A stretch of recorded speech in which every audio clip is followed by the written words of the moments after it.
চিকিৎসকদের অন্তত 50 জন সিনিয়র চিকিৎসকের গণ ইস্তফা। দিনে দুবার ব্যবহার করো স্টপেজ ক্রিম আর নিজেকে রাখো evergreen. Keya Seth aroma therapy stop age cream আর খুঁজে পাও নতুন আমিকে। দ্রুত পদক্ষেপের দাবিতে গণ ইস্তফার সিদ্ধান্ত দেখতে পাচ্ছেন, মাথা উঁচু করে শিক্ষক শিক্ষিকারা বেরিয়ে যাচ্ছেন।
আরজিকর থেকে সরাসরি রয়েছেন আমাদের প্রতিনিধি ভাস্কর। আমি চলে যাব ভাস্করের কাছে। ভাস্কর, গণ ইস্তফার পথে যেতে কেন হলো, কি বলছেন চিকিৎসকেরা?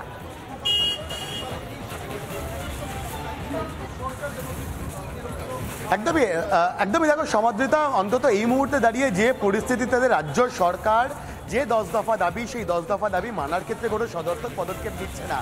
অর্থাৎ একদিকে ধর্মতলায় অনশন চালিয়ে যাচ্ছেন জুনিয়র ডাক্তারেরা, আরজিকরের প্রতীকী অনশন চলছে, তারই মধ্যে আরজিকরের প্রায় 50 জন সিনিয়র ফ্যাকাল্টি তারা পদত্যাগ করলেন। এই মুহূর্তে আমার সঙ্গে রয়েছেন আরজিকরেরই চিকিৎসক লহরি।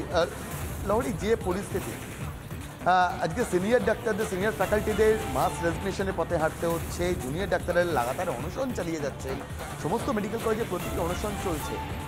এই পরিস্থিতিটা কেন তৈরি হচ্ছে? রাজ্য সরকারের তো তরফ থেকে কোনো পদক্ষেপ কি এখনো কি দেখতে পাচ্ছ তোমরা?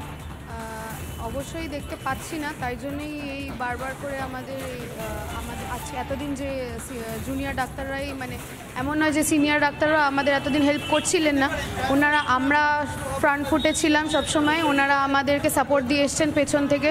ওনারা মানে আমরা যখন স্ট্রাইক করছিলাম তখন ওনারা হসপিটাল রান করছিলেন, ওনারা হেল্প করছিলেন।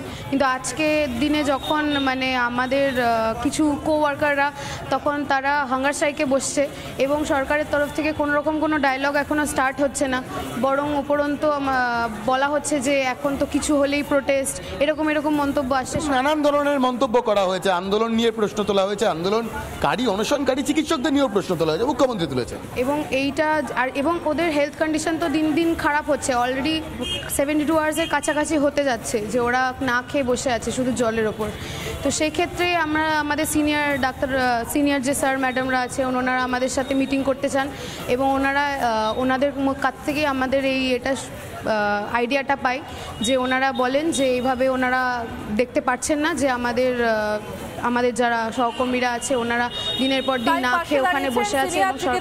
সঙ্গে থাকো ভাস্কর, আবারও আসছে তোমার কাছে। আমার সঙ্গে এই মুহূর্তে টেলিফোনে রয়েছেন অনশনকারী চিকিৎসক অনিকেত মাহাতো। অনিকেত, আপনাদের পাশে দাঁড়াবার জন্য সিনিয়র চিকিৎসকেরা এবার গণ ইস্তফার পথে হাঁটছেন, আপনাদের পাশে দাঁড়াচ্ছেন, জোরালো হচ্ছেন প্রত্যেকে, রাজ্যের প্রতিটা মানুষ, তারপরও সরকার তো শুনছে না, কি করবেন আপনারা?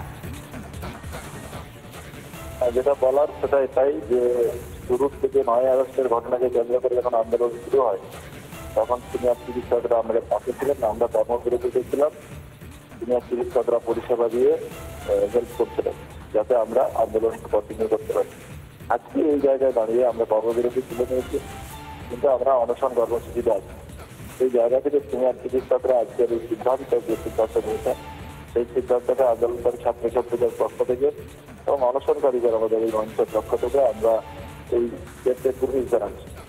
আমরা মনে করি যেভাবে একসাথে আমরা লড়াই লড়েছিলাম সমস্ত মেডিকেল ফ্যাটার্নিটি সাধারণ মানুষকে সাথে নিয়ে, আমরা ঠিক সেইভাবেই এই লড়াইয়ের পথে এগিয়ে যাচ্ছি। ধন্যবাদ অনিকেত মাহাতো, অনশনকারী চিকিৎসক তিনি ছিলেন আমাদের সঙ্গে। আমি আবারও ভাস্করের কাছে চলে যাব। ভাস্কর, আবারও চিকিৎসকদের সঙ্গেই কথা বলতে চাইবো, তাদের কথাই শুনতে চাইবো, কারণ তাদের কথাই আজ শোনানোর দিন। গণ ইস্তফার পথে দেখতে পাচ্ছি, আমরা যে ছবিটা দেখতে পাচ্ছি, ইস্তফা দিয়ে বেরিয়ে আসছেন চিকিৎসকেরা, যারা পড়ানো এবং জুনিয়র চিকিৎসকরা তাদেরকে ঘিরে ধরে হাততালি দিচ্ছেন। ভয়ঙ্কর জায়গায় যাচ্ছে পুরোটা ভাস্কর। রাজ্য দায় নেবে এবার স্বাস্থ্য ব্যবস্থা ভেঙে পড়লে?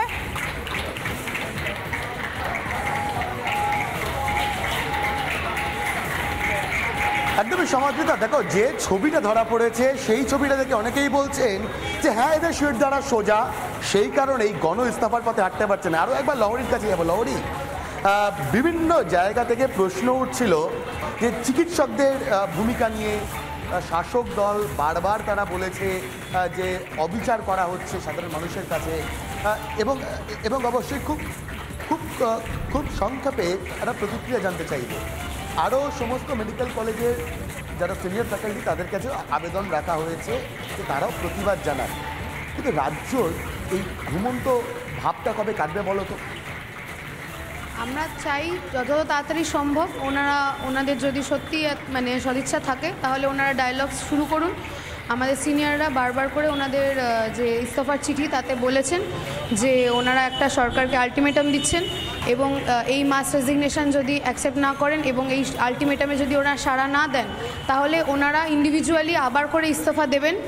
এবং তাহলে তখন যদি ইন্ডিভিজুয়ালি ওনারা ইস্তফা দিতে শুরু করেন এবং স্বাস্থ্য পরিষেবা যদি ক্র্যাশ করে তাহলে সেই দায়টা সরকারকেই নিতে হবে, এবং সরকারকে দায় নিতে হবে। সমাদৃতা, সাফ বার্তা চিকিৎসকদের, এবং এটাই সব থেকে গুরুত্বপূর্ণ বোধহয় যে রাজ্য সরকার এত কিছুর পরেও নিজেদের ইগো বজায় রাখার জন্যই হয়তো কোনো ধরনের আলোচনার জায়গায় এগোতে চাইছে না। ভাস্কর, সঙ্গে থাকো আমাদের সঙ্গে এই মুহূর্তে টেলিফোনে রয়েছেন চিকিৎসক সুবর্ণ গোস্বামী।